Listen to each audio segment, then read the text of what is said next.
This video is going to have a look at network policies, disaster recovery policies, backups and archiving. So a network policy is a document that outlines the rules that anyone that's using the network needs to follow if they're going to remain being allowed to use the network.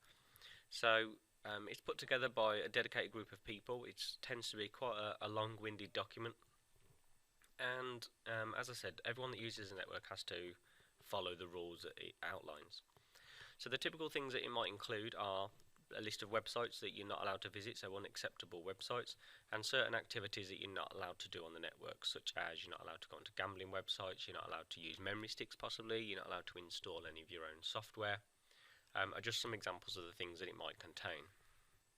A disaster recovery policy is really important for a company. Given the amount of data that is now stored by companies, if they were to lose that, it can have a really damaging effect. So when we're talking about disasters, we mean things like fire, flood, lightning, terrorist attacks, something physical, something quite catastrophic that could happen that would cause you to lose all of your data. It could be hardware failure, so it could be, for instance, the power supply unit failing. It could be a software failure, so you could get viruses that make your data unusable. Or it could be accidental damage, someone accidentally deletes it, or malicious damage, someone intentionally intends to destroy your data. So there's normally three parts to a disaster recovery policy. So what happens before the disaster, so assuming that everything is running smoothly, doing some risk analysis, putting some preventative measures in place, so some virus software or locks on the door even, and making sure that staff are trained. It will then outline what happens during a disaster, so what happens in the event of a fire, what has to happen. Also then what happens after the disaster, so how are you going to recover any of the data? Is there insurance? Is there any way of repurchasing the replacement hardware or reinstalling the software or going back to previous versions of the data? So a key part to this is going to be having a successful backup. So a backup is a copy of the data that can be reverted to, you can go back and use if the original data is lost. So there are different methods of doing this.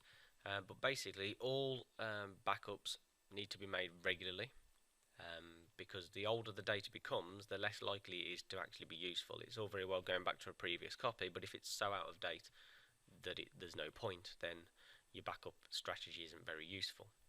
So a backup policy sets out how often this is going to happen, what medium you're going to use. Are you going to back it up to the cloud? Are you going to use a magnetic tape? Where's it going to be stored?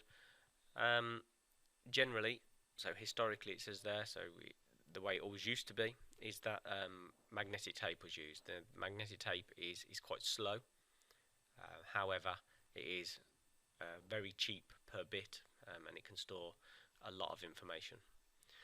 So something that you'll hear is the grandfather, father, son method of backing up data, and this means that there tend to be three different backups kept at any given time.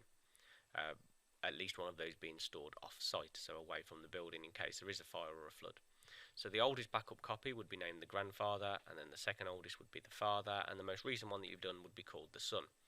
So when a new backup's made, the oldest backup, the grandfather, is overwritten, and that becomes the son. So it uses that tape to override the most up-to-date data, which then becomes the son, and it has a knock-on effect. So the original son becomes a father, and then the father becomes a grandfather, and then that cycle keeps going round, obviously depending on how often you're going to back up your data.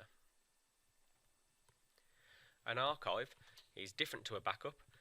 This is when data is not just copied, but it's moved.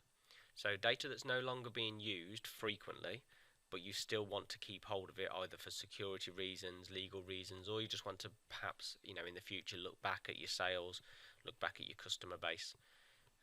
This is when the data, as I said, is just moved rather than copied. Now the benefit of that is of course that it frees up resources on the main computer system, which means that you can access the current data a lot faster and you're not having to search through data that's no longer really relevant to you.